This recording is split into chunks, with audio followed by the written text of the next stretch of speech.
And welcome back to This Week in Pharmacy. I have two very special guests that really want to dive into the impact that artificial intelligence is having on our pharmacy operations, profitability, marketing, strategy.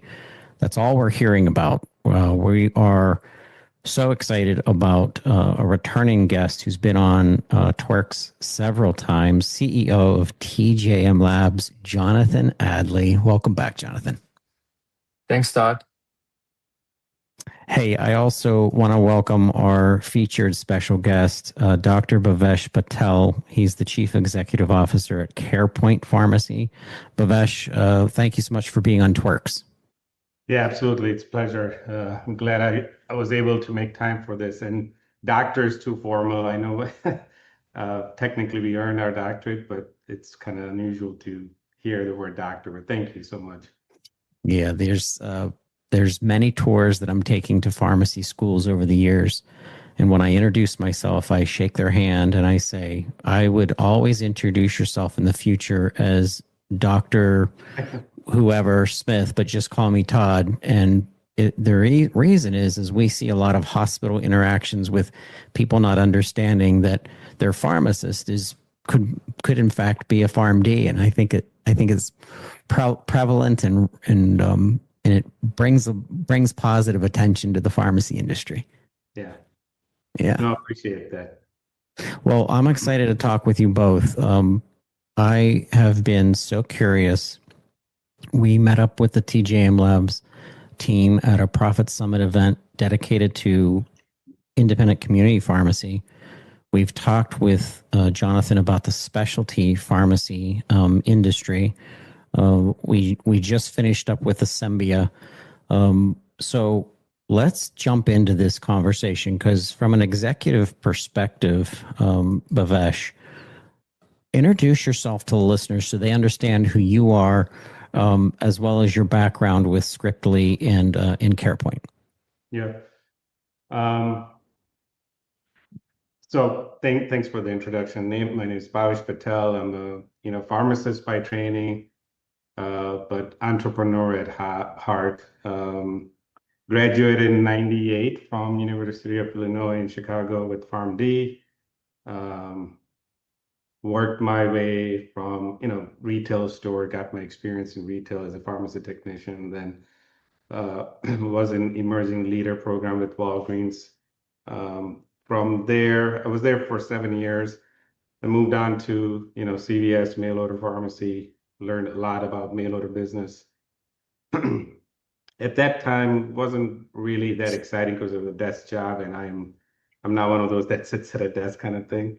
So moved on from there, was recruited actually by a recruiter for a new company called Orsini Pharmaceuticals, which is at this point a multi-billion-dollar company. So the owner, Tony Orsini, wanted to start a pharmacy. You already had nursing agency, DME, you had a staffing agency, and then home health, but he was missing a home infusion pharmacy. So he started pharmacy. He hired me as the director, VP of operations. This was 2005, 2003 or 5, somewhere between that. And we grew that business. We added rare disease and got a lot of experience in infusion side. But there was this, hunger. As growing up in India, always wanted to be an entrepreneur. So in 2011, finally decided that it's time to move on from Orsini and sit out the 1 year non-compete that I had with them.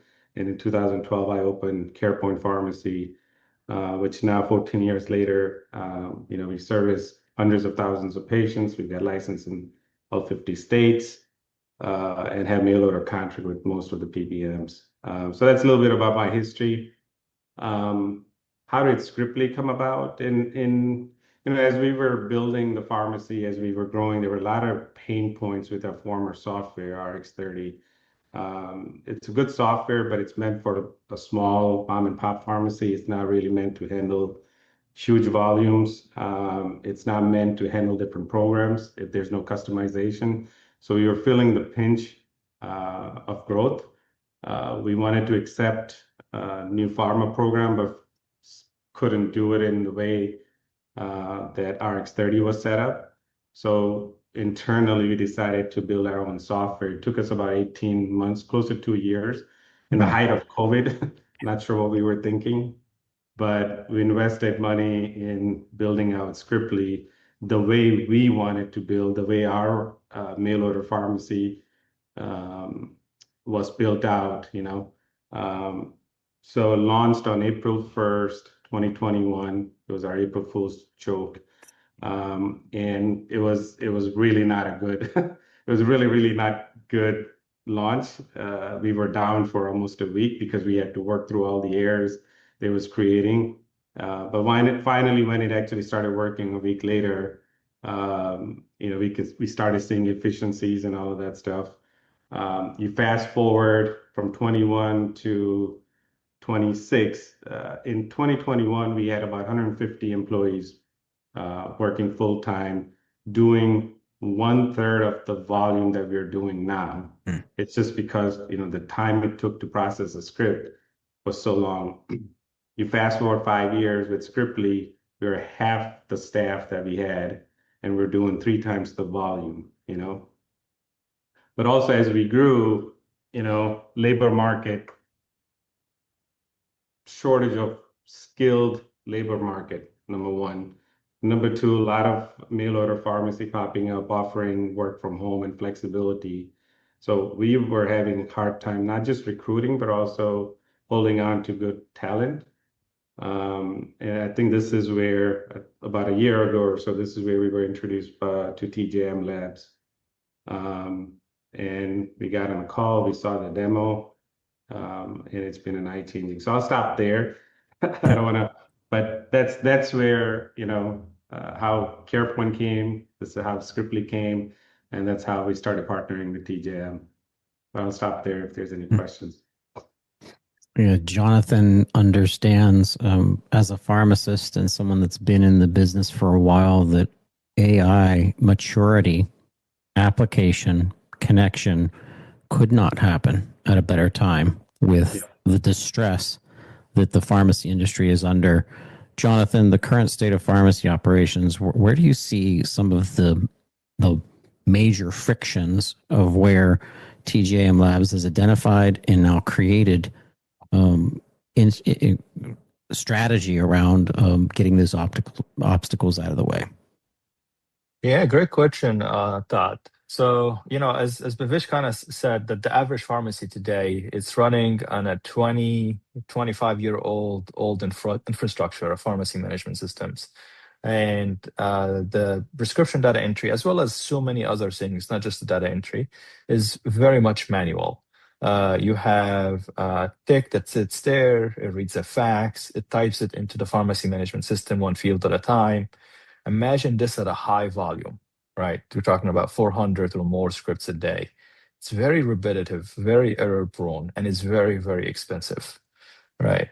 And that's the friction point that we keep seeing, and that's exactly what Bhavesh mentioned, is that pharmacies that are growing, you know, if you grow and your reimbursement are compressing because of the BBM and the labor market is brutal, the math just doesn't work, right? You cannot operate a pharmacy in this old way.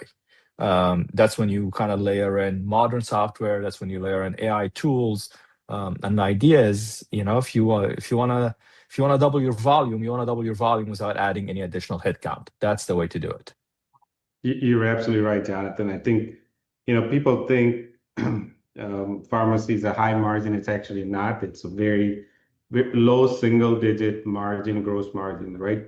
PBMs are squeezing us. You know, us as a mail order pharmacy, we are on a mail order contract, which is absolutely, it's a garbage, basically.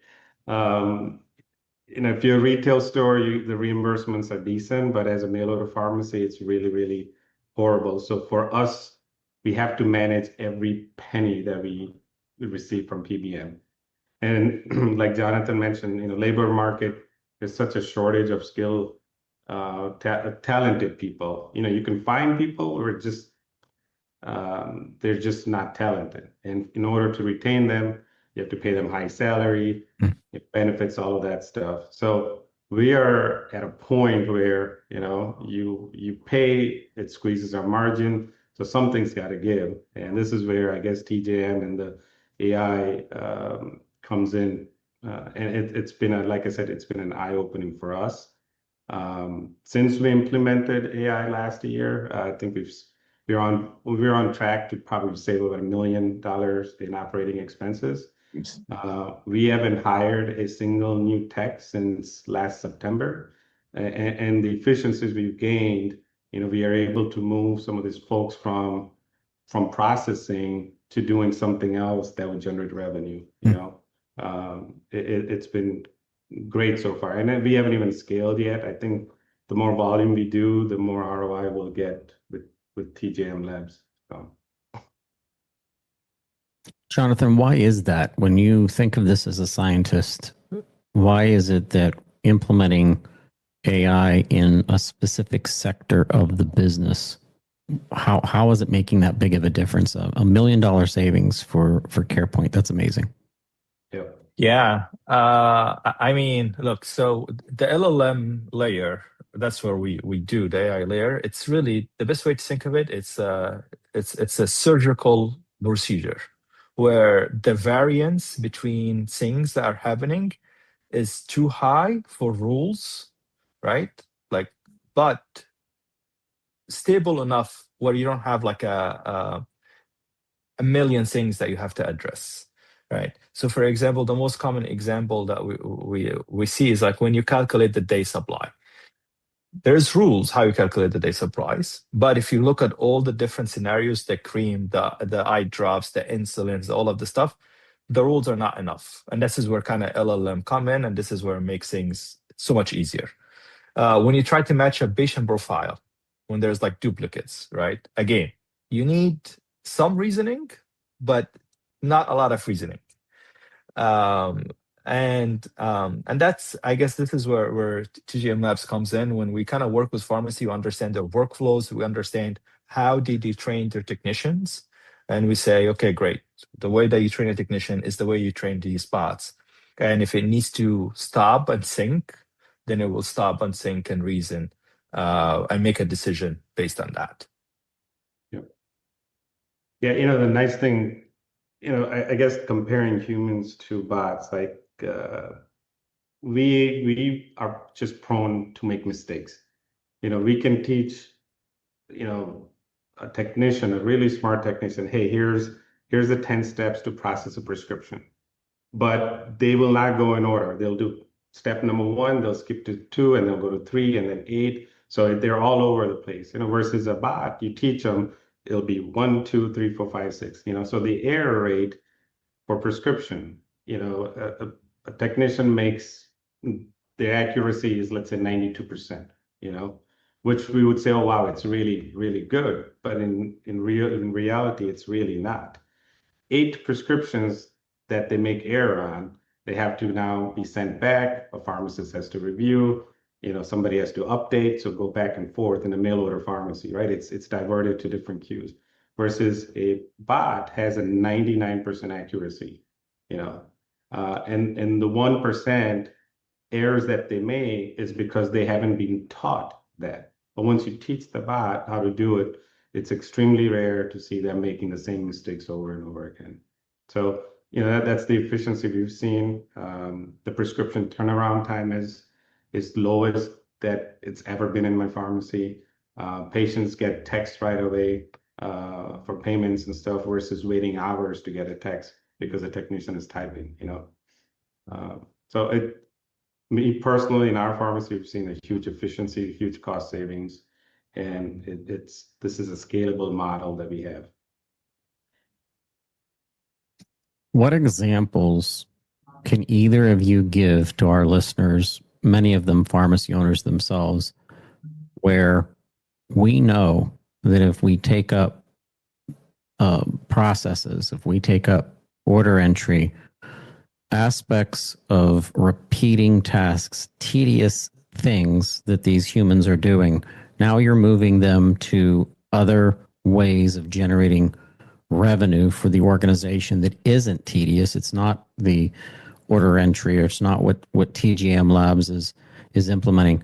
What examples are we now seeing our techs and even maybe some of our pharmacists leaning in towards that is helping us generate more revenue?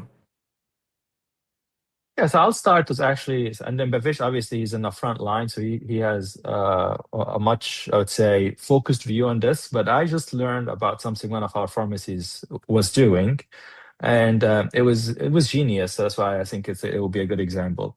So in Pacific, like compliance packaging and long-term care, there's a pharmacist who compares the medication and last month's MAR, medication administration summary, and this month's. And if it's exactly the same, then it goes through the robot, and the robot basically does the medication again for the next months. This is like a group home or a compliance packaging. If it's different, then they need to know, like, okay, what's the different? How are we gonna change the robot to give this person their month's medication? And you literally had people, Todd, printing a MAR, putting on their desk and going line by line, seeing where there are changes and there was no changes. This is the pharmacist doing this, right? And so we had a bot that does this, and I believe last time I had it does like 40 of these in like 4 minutes, right? And it's obviously saved pharmacist hours. It's so much more efficient, and it's actually more accurate too. Because imagine if you're a pharmacist going through the sheet 3 hours in a day, your eyes are tired and you're just missing stuff. So that's just an example I literally got like last week, and I was like, this is cool. So Yeah, from I'll tell you how. So I already talked about how AI has really improved our turnaround time, and help with the efficiency. What we've done with the labor that we saved. So obviously we haven't hired anybody since last year, but the 6 or 7 full-time folks that are now like, hey, what do I do, right? They have all this free time. So what we did was we moved them to our PA department, or prior authorization department, which still is a manual process. There are companies in AI that are coming up, but it's still not at a point where TJM Lab is for agentic AI, right? So our number one customer, besides the patient itself, is our pharma partners, who actually want us to do PAs so that products get approved and covered by insurance. But it's a very, very manual process. So we've taken those 6 or 7 individuals that we saved in processing and put them into PA department, where we're seeing more approved claims for patient, which is good for patients, which is good for doctors, which is good for the pharma company that makes it. Patient gets it at lowest cost, it's covered, they're using the benefits, so on and so forth. So that's what it's allowed us to do, sort of reallocate our labor into other department that needs the help, and has helped us basically improve our margins and keep our customers happy. That is exactly what I wanted as examples of pharmacy operators who want to understand, are apprehensive, they're worried. Anything to be added in or be subtracted from a pharmacy operations that is running on thin margins, that wants to increase volume or services and do something, that's nerve-wracking. That's a question for Jonathan. You've experienced the introduction of AI for the very first time, like over my 17 years. How many people have said, I've never podcasted before? Well, here's a first. Well, Jonathan, you're the godfather of AI in pharmacy, and you've seen this happen. So talk to us about that apprehension and maybe some of our listeners to try to demystify this. yeah, I mean, I think a lot of the question when people get introduced to this is like, does implementing AI require us to change anything? And it is a very deliberate choice from us that the answer is no. you do not have to change anything. The bot sits on top whatever you're already using and does whatever your technicians are already using. Right? There's no rip and replace process. You keep your pharmacy management system, you keep your workflow, you keep your staff. The bot literally just handles the part that nobody wants to do, which is today is just sitting in there and reading faxes and putting in the information in there. We're not trying to eliminate the pharmacist. We're not even touching the clinical layer. We're trying to eliminate the clerical and the administrative layer. Yep. So humans in the pharmacy can do what actually requires a license, right? I think just like the economics of pharmacy is that everybody in the pharmacy, because they're touching lives, they're expensive, as they should be, right? So we want them to add a lot of value in the stuff that they're doing. And if it's just moving data around or clicking buttons, then that's something that the bot should do. So, yeah. No, I agree with Jonathan. I think the model, the AI bot works in our mail order scenario. I would love to see this work in a retail pharmacy because I came from retail, and those folks that work there have the least amount of time to spend with patients, and they're asked to do the most amount of things with the resources that they have. So if there's a way to integrate this into retail stores, I think it would pay a huge dividend, whether it's Walgreens, CVS, or any of this big box corner chain that we're talking about. I think that's the next ROI, huge ROI. Yeah, for us, we just, I think, started to scale these 100+ store grocery chains, and yeah, it's a different world, and obviously you end up getting any prescription under the sun, so there's more challenges there, but the impact is a lot higher because again, a lot of these pharmacies operate at a loss today in the grocery segment. They literally just exist. So a patient comes in, pick their prescription, and then shop for their groceries.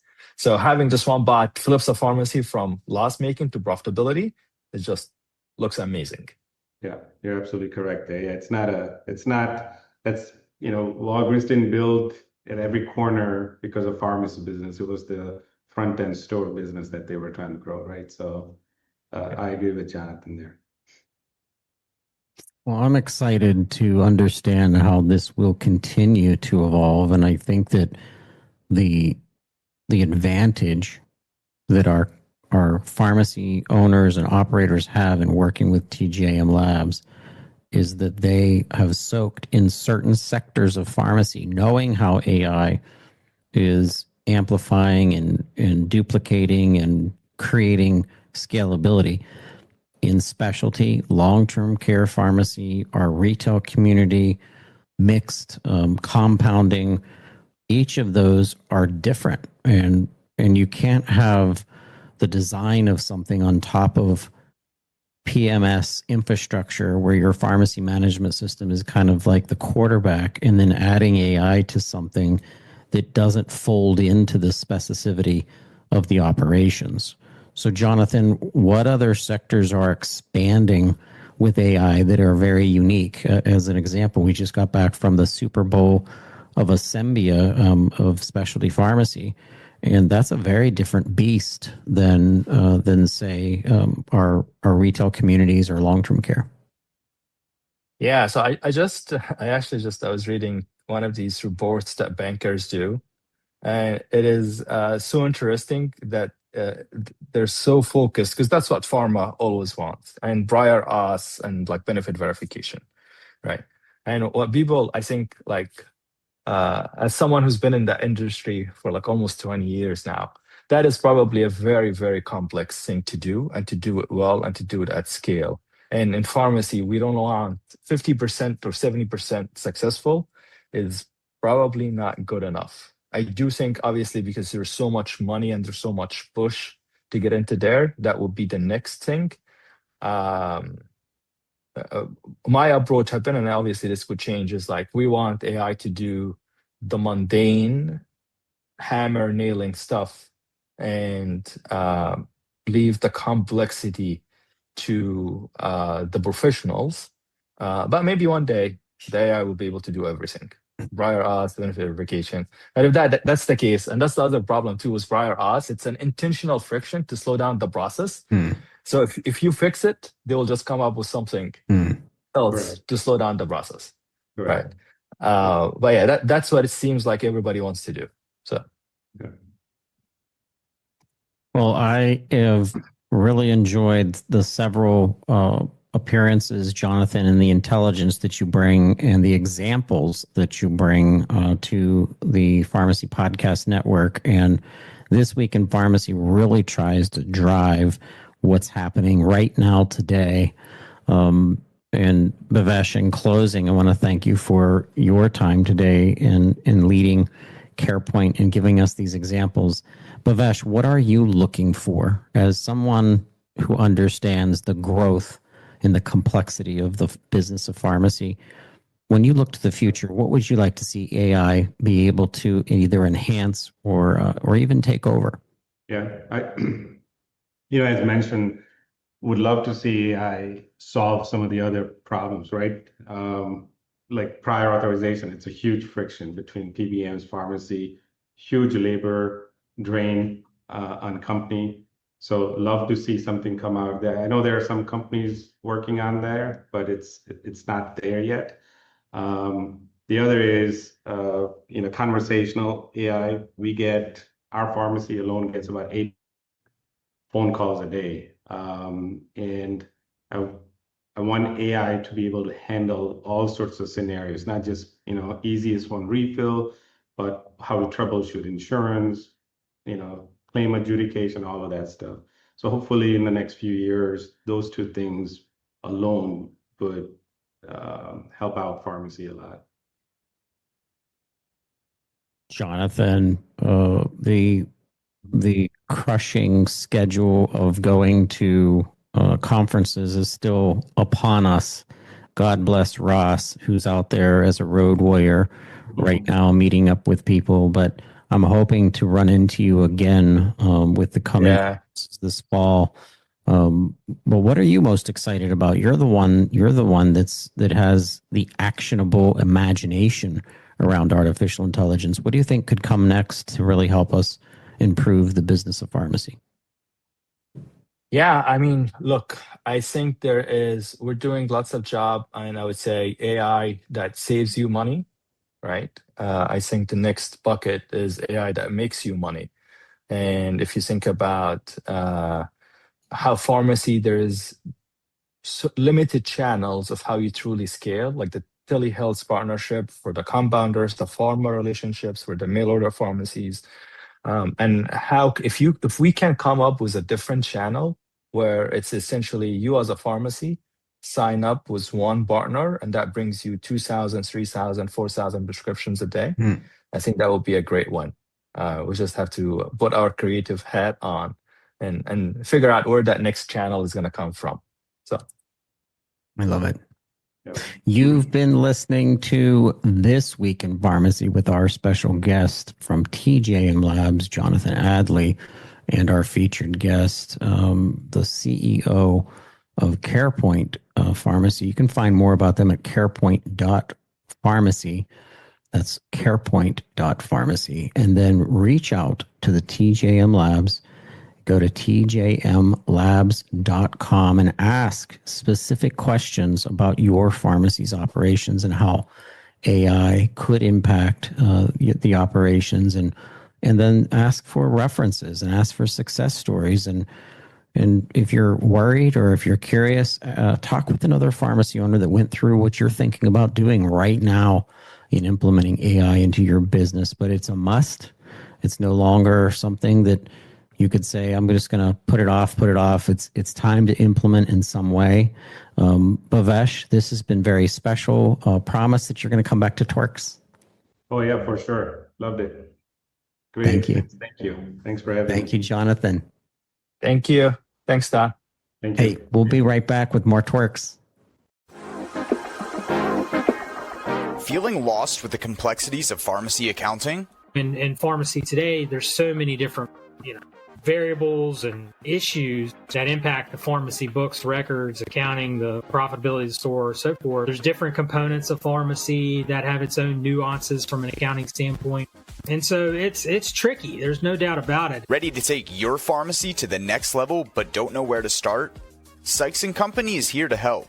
Introducing the RX Assessment. With the RX Assessment, the pharmacy CPAs and advisors at Sykes will do a deep dive into your accounting and tax situation and give you the action steps you need to take your pharmacy to the next level. If you're interested in, working with a team who understands the industry and how the accounting and tax should really be in a pharmacy, this is your chance to get a under the hood check of what's going on and getting the feedback of any issues or concerns or, again, things we think you're doing really well with. Get the financial checkup your pharmacy needs and head over to sykes-cpa.com or call 252-482-7644.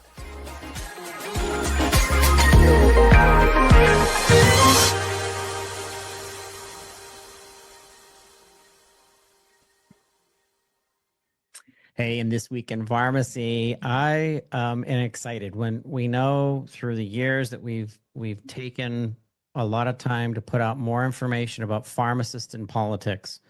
Shane Reeves and Buddy Carter, having these people represent policy and building and changing PBM reform, for goodness sakes. This is important. Introduce yourself to the TWIRx listeners and tell us about your special campaign that's happening right now. Hello to all the TWIRx listeners. My name is Dr. Ndidiamaka Okpareke. I am a pharmacist and I come to you from the great state of New Mexico, which is known as the Southwest Gem in the United States. I have been practicing pharmacy for a number of years, but I am so glad that you have me today on your podcast. Didi, I'm so proud of you already. We're going to do everything we can to get your name out there and support. We're going to also do a follow-up with you. I'd love to dig into policy today. As you see on your screen, if you're watching us on YouTube, if you're watching us stream on LinkedIn, Didi for Congress, it was a program that you put on April 17th. But talk to us right out of the gate. Why are you running for United States Congress? Yeah, right out of the gate, I guess the answer to that question is why not? We are the people that need to be a part of the change that we want to see in our nation. And if we don't stand up for what we think is right for our industry, for the practice of pharmacy, then it slowly slips away. We have to be in control of the narrative that's being told about our industry. And so that's why I have a passion to do what I do. There's something special to pharmacists showing up and helping to build policy that now impacts Medicaid and CMS and Medicare Part D and long-term care versus specialty. And so you understand that as a pharmacist. What other benefits do you think you bring to the table to be in Congress, but also be a care provider and be a pharmacist? What benefits do you think that the constituents will get from that? Yeah, I mean, there are a lot of benefits. First of all, I am a graduate of the University of New Mexico College of Pharmacy. Since 2008, I've been practicing pharmacy. That's almost 20 years. Almost 20 years I've been serving my community. I've been an advocate for healthcare to make it affordable and accessible, and also for pharmaceutical care. In 2017, I started my own pharmacy. I called it Olive Tree Compounding Pharmacy right here in New Mexico.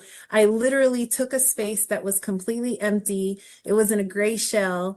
I got a 7A loan from the bank and I built a pharmacy and I started a brand new practice. And at that time, it was something that was fairly new in my area to have a compounding only, cash only pharmacy. It wasn't as well known as a retail pharmacy. So this was something that was new. I heard it all. I heard, that maybe my business wouldn't survive, but here I am, in 2026 and we're still here. But back then, not accepting any insurance contracts, cash only, being fully transparent, right? So really I had to step out there and build a relationship, build rapport with the clients that I was serving. And that's something that I had found was a little bit more difficult when I practiced pharmacy under, big pharma. So coming out and being forward facing and providing care to the community, that was something that I had to build from the ground up. But what can I offer as a compounder? Obviously, I'm an advocate for compounding pharmacy. But I really do think that compounding pharmacy has come under much scrutiny, I would say, for the past 5 years. We don't make things in our garage or in our kitchen. It's a highly regulated industry. And I think that that is something that really needs to be respected and it needs to be held in high esteem. Besides that, like I said, we need to be in charge of controlling the narrative, what's being told about compounding pharmacy. And I think having a voice on Capitol Hill will help our industry to do that, so I'm really looking for support on the campaign side as well. It's wonderful. What, if we back up, what made you want to become a pharmacist in the first place? Well, I didn't. I didn't want to be a pharmacist. Ever since I was a little girl, I've always been, like an artist. I'm a performer. I like drama. I like theater. I like singing and dancing and all these things. But I am a first generation Nigerian-American, and a lot of times in our culture, those things are not acceptable, right? Especially if our parents left our countries to come to America and seek of the American dream. The last thing you want is your child struggling to get on Broadway. You want your child to be a doctor, an engineer, a lawyer, something solid and something promising. So I had an uncle who convinced me to go to pharmacy school. And at that time, I just happened to have the prerequisites to apply. So I applied to pharmacy school, and to my surprise, I actually got in. I was like, oh, okay, I guess I'll be a pharmacist. And I did pharmacy, and it turns out that I actually liked it. I liked the science and the math and, just pharmacy in general. I liked it. And so I invested in it, and now I've been there for 20 years. Well, as a business owner, Didi, being creative and being someone that has been on stage and put yourself out there, I think that there's a benefit to that in comparison to some of our more introverted pharmacists who are super nerdy and very scientific, and it's like you kind of like blend that. And I'm going to ask a favor. I'm going to maybe send you the mobile phone of my daughter, who is all in on theater. She's in 8th grade. She's been the lead of her high school play twice, which is crazy for an 8th grader. And I'm like begging her to look into pharmacy. So I'm like, maybe if Dr. Didi could talk to her. Yeah, no, I think the practice of pharmacy has definitely shifted, right? So not only do I not look like the typical pharmacist, I also don't provide care in that typical manner, which is behind this very high counter. You could barely see my face, bright lights everywhere, phones going off, drugs flying off the shelves. And no, we practice pharmacy differently here at Olive Tree Compounding Pharmacy. And it's funny because I'll have clients come into the pharmacy and ask to speak with the pharmacist. And I'll say, okay, yeah, sure. What's your question? And they're like, oh, it's you? I'm like, yeah, it's me. And they will say, I've never been this close to a pharmacist before. Like, I've never had this much contact with the pharmacist. But that's the shift that I recognize needed to happen when I started my practice. The pharmacist needs to be accessible. The pharmacist needs to be right up front and center and close to the patient, and so that's what we've done. And yeah, I've brought, that drama aspect and that fun aspect to pharmacy, because pharmacy it shouldn't be boring. It's not boring, it should be fun. It should be innovative and creative and spunky. And, we should draw people to us. We are highly knowledgeable, right? So don't we want people to have access to that knowledge? Well, we can't do that if we're just monotone and boring, Absolutely. So it's been fun. It's been fun over the years. The website that I'd like people to remember is didiforcongress.com, DIDI for congress.com. So let's shift gears to the political side of your future. Sure. And so you really have to be known in your community. You have to understand the issues that's happening. There's such a broad range of things that you'll be plugging into. You're going to be heavy healthcare side, which I think is one of the most important places to be heavy, in my opinion, of our like I've looked at some of my Congress people in Pennsylvania, our state representatives, great people, they work hard, but when healthcare comes up, they're always like, I'm not quite sure how to answer that. And whereas healthcare affects 100% of your constituents versus maybe one other issue might only affect, veterans or might affect something else. So talk to me about the concept of serving your community and why you're moving forward with this and how you feel prepared for it. Yeah. I mean, healthcare in New Mexico is very special. If anyone doesn't know, let me just give you some very raw data about healthcare in New Mexico. We're the only state since 2019 that's actually been losing healthcare providers. We're super rural. A lot of our population lives in the rural communities. They need to have access to affordable healthcare. That's a huge problem here in New Mexico. We don't even have doctors, right? It could take 6 months before you get to see a specialist in New Mexico. Whereas in some of our neighboring states like Texas, Arizona, maybe 3 weeks, 4 weeks, So we're facing a lot of challenges, and a lot of the challenges are at the state level. And I know I'm running for a federal position, but at the state level, there's a lot to be done. And I think that there's room for collaboration between the federal and the state representatives to make sure that healthcare in New Mexico is reshaped so that it is accessible and it is affordable to everyone.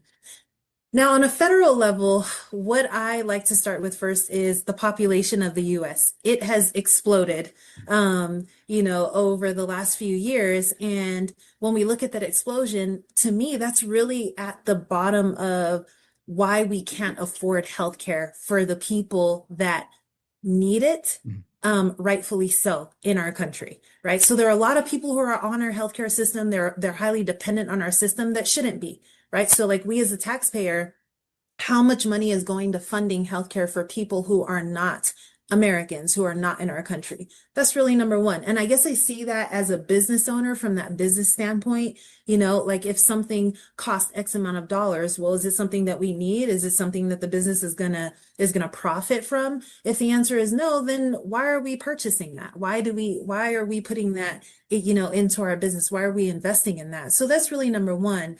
But then number two, the cost of healthcare in the United States, that's something that we really have to tackle. It shouldn't cost $1.73 to get an x-ray in Turkey, and it costs $500 here. Are they using a different machine? Are we getting different images? Are they seeing, better things in your lungs? Are they seeing more things than what you can see here in the US?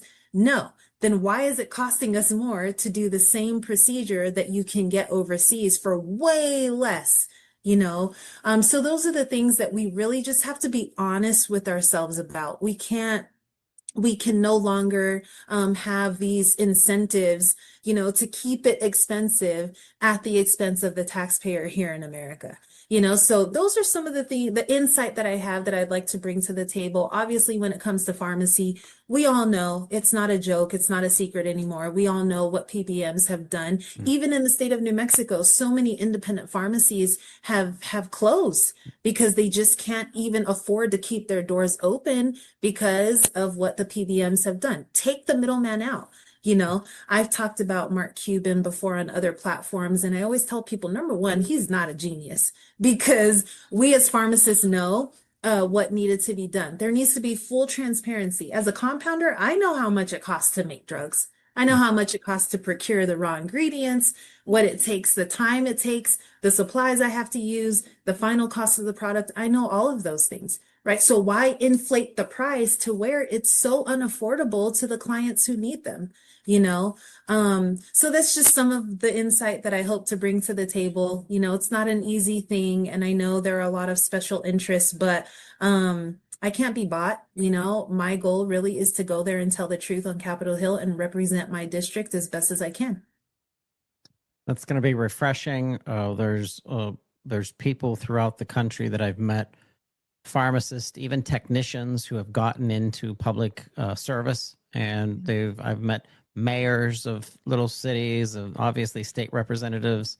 But what I'm frustrated about is the encouragement of the future of that. Like, is there a missing opportunity to go to the schools and say, you ever consider going into politics? You ever go into public service from from a policy driven, and I don't know, are we giving the future of pharmacy and our pharmacists, are we giving them enough insight? That's why this podcast, I'm gonna get it everywhere, because I want our pharmacists to say, wow, imagine me practicing pharmacy for 5, 8, 10 years and then going into policy. I think there's something powerful to that. Yeah. I mean, when you look at the people on Capitol Hill, there is nothing special about them. You know, maybe some of them just have a little bit more money than me, but as far as being able to think through critical issues that plague our nation, like there's nothing special, you know, with the people who are sitting in those seats right now.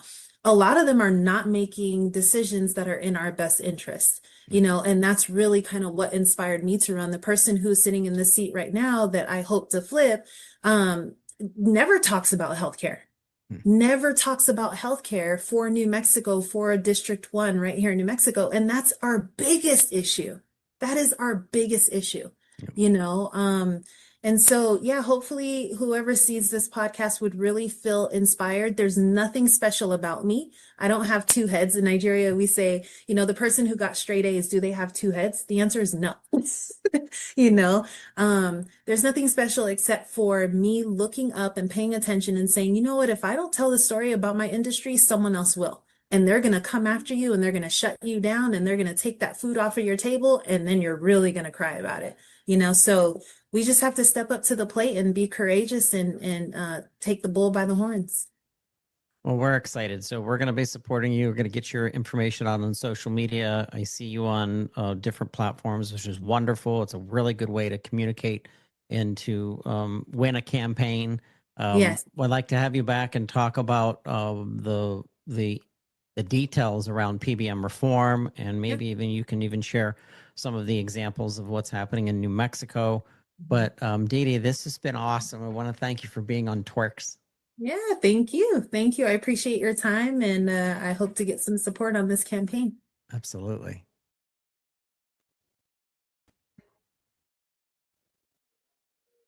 Shout out to my little brother, Logan Eury, and his new bride, Emily. They are getting married today, Friday, May 1st, 2026.